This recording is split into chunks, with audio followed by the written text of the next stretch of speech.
बिस्मिल्लाहिर्रहमानिर्रहीम। अस्सलाम वालेकुम दोस्तों। इमाम अहमद बिन हम्बल ने अपने साहबजादे को शादी की रात की नसीहतें फरमाईं।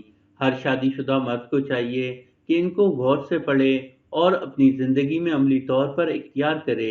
इमाम अहमद बिन हम्बल ने फरमाया, मेरे बेटे, तुम उस वक्त तक घर का सुकून हासिल नहीं कर सकते जब तक अपनी बीवी के मामले में इन 10 आदतों को ना अपनाओ। लिहाजा इनको गौर से सुनो और अमल का इरादा करो। नंबर एक तो ये कि औरतें तुम्हारी तवज्जो चाहती हैं और चाहती हैं कि तुम उनसे वाज़ेह अल्फाज में मोहब्बत का इजहार करते रहो। लिहाजा वक्तन फ़वक्तन अपनी बीवी को अपनी मोहब्बत का एहसास दिलाते रहो और वाज़ेह अल्फाज में उसको बताओ कि वो तुम्हारे लिए किस कदर अहम और महबूब है।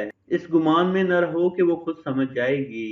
रिश्तों को इजहार की ज़रूरत हमेशा रहती है। याद रखो कि अगर तुमने इससे इजहार में कंजूसी से काम लिया तो तुम दोनों के दरमियान एक तल्ख दरार आ जाएगी जो वक्त के साथ साथ बढ़ती रहेगी और मोहब्बत को ख़त्म कर देगी। नंबर दो, औरतों को सख्त मिजाज और ज़रूरत से ज़्यादा मोहतात मर्दों से कोफत होती है, लेकिन वो नर्म मिजाज मर्द की नरमी का बेजा फ़ायदा उठाना भी जानती हैं। लिहाजा इन दोनों सिफात में एतदाल से काम लेना ताकि घर में तवाज़ुन कायम रहे और तुम दोनों को ज़हनी सुकून हासिल हो। नंबर तीन, औरतें अपने शोहर से वही तवक्का रखती हैं जो शोहर अपनी बीवी से रखता है, यानी इज्जत, मोहब्बत भरी बातें, ज़ाहिरी जमाल, साफ सुथरा लिबास और खुशबूदार जिस्म।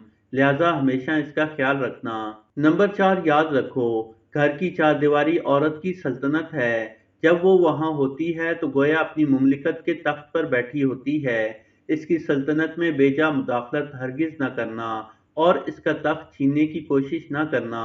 जिस हद तक मुमकिन हो घर के मामलात उसके सुपुर्द करना और इसमें तसर्रुफ की उसको आज़ादी देना। नंबर पाँच, हर बीवी अपने शोहर से मोहब्बत करना चाहती है, लेकिन याद रखो कि उसके अपने माँ बाप, बहन भाई और दीगर घर वाले भी हैं जिनसे वो लाताल्लुक़ नहीं हो सकती और न ही इससे ऐसी तवक्का जायज़ है। लिहाजा कभी भी अपने घर और उसके घर वालों के दरमियान मुकाबले की सूरत पैदा ना होने देना, क्योंकि अगर उसने मजबूरन तुम्हारी खातिर अपने घर वालों को छोड़ भी दिया तब भी वो बेचैन रहेगी और ये बेचैनी बिलाखिर तुमसे उसे दूर कर देगी। नंबर 6, बिलाशुबा औरत टेढ़ी पसली से पैदा की गई है और इसी में इसका हुस्न भी है। ये हरगिज कोई नुक्स नहीं, वो ऐसे ही अच्छी लगती है जिस तरह भवें गुलाई में खूबसूरत मालूम होती हैं। लिहाजा उसके टेढ़ेपन से फ़ायदा उठाओ और इसके इस हुस्न जमाल से लुत्फ अंदोज़ हो। अगर कभी इसकी कोई बात नागवार भी लगे तो उसके साथ सख्ती और तल्खी से उसको सीधा करने की कोशिश न करो, वरना वो टूट जाएगी और उसका टूटना बिलाखिर तलाक तक नौबत ले जाएगा। मगर इसके साथ साथ ऐसा भी न करना कि उसकी हर गलत और बेजा बात मानते ही चले जाओ, वरना वो मगरूर हो जाएगी जो उसके अपने लिए ही नुकसानदेह है। लिहाजा मुतदिल मिजाज रहना और हिकमत से मामलात को चलाना। नंबर 7, शोहर की नाकदरी और नाशुक्री अक्सर औरतों की फितरत में होती है। अगर सारी उम्र भी इस पर नवाजिशें करते रहो लेकिन कभी कोई कमी रह गई तो वो यही कहेगी, तुमने मेरी कौन सी बात सुनी है आज तक। लिहाजा उसकी इस फितरत से ज़्यादा परेशान मत होना और ना ही इसकी वजह से उसे मोहब्बत में कमी करना।